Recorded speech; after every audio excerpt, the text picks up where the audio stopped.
Video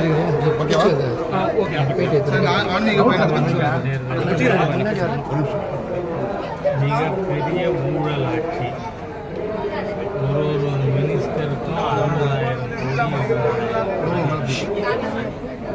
60,000 ஊழல் நிறைந்த ஆட்சி. மக்களால் அடித்து விரட்டப்பட்டு நேர்மையான பாரத திரு நரேந்திர மோடி தலைமையிலான ஒரு ஆட்சி அமையும் என்கின்ற நம்பிக்கை நமக்கு இருக்கிறது. ஏனென்றால் இந்த அரசாங்கம் எந்த அளவிற்குன்னு சொன்னால் அரசியல் சட்டத்தின் அனைத்து கரங்களையும் முடக்கி போட்டிருக்கின்ற ஒரு தீய இந்த அரசு அவசியமாயிருக்கு. ஆனா இப்ப வந்து புதிய கல்விக் கொள்கைக்கு வந்து ரொம்ப எதிர்ப்பு தெரிவிச்சிருக்காங்க. புதிய கல்விக் கொள்கை எதனால எதிர்க்கிறாங்க? எதனால அவங்க ஹிந்தி இது பண்றாங்க அப்படின்ற ஹிந்தியை திணிக்கிற முதல் குடும்பம் ஸ்டாலின் குடும்பம். யோசிச்சு பாருங்க, இந்திய முத திணிக்கிற குடும்பம் ஸ்டாலின் குடும்பம். வெக்கமா இல்லையா? நீங்க வந்து சமச்சீர் கல்வி கொண்டு வாங்க, உங்க மக சமச்சீர் தாமரை சமச்சீர் கல்வியை கொண்டு வருமா?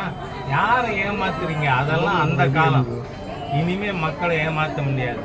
சமச்சீர் கல்வியை புறக்கணிக்கின்ற தமிழ் விரோத தீய அரசு ஸ்டாலின் அரசு. ஆகவே அது நீக்கப்பட வேண்டும்னு நீங்க சொல்றத நான் ஏற்கிறேன்.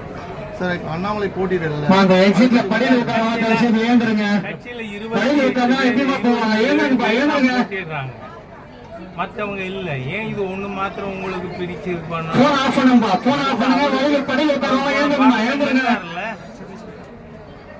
இப்ப என்ன வந்தது? அதாவது சண்டை மூட்டணும், திருச்சமம் பண்ணணும், அதுக்காக இந்த மாதிரி பேசுறீங்க. வந்து எலெக்ஷன் வரும்போது தான்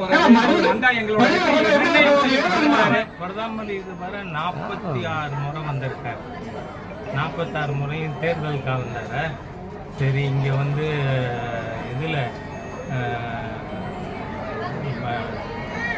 இது மக்கள் நலத்திட்டங்களை துவங்கி வைக்கிறதுக்கு எத்தனை தரம் வந்தாரு? எல்லாம் ஸ்டாலின் மாதிரி பொய்யராகவே ஏன் இருக்கீங்க? பொய் புழுகு பித்தலாட்டம் ஸ்டாலினோட. ஆகவே அந்த மாதிரியா நாம தயவு செய்து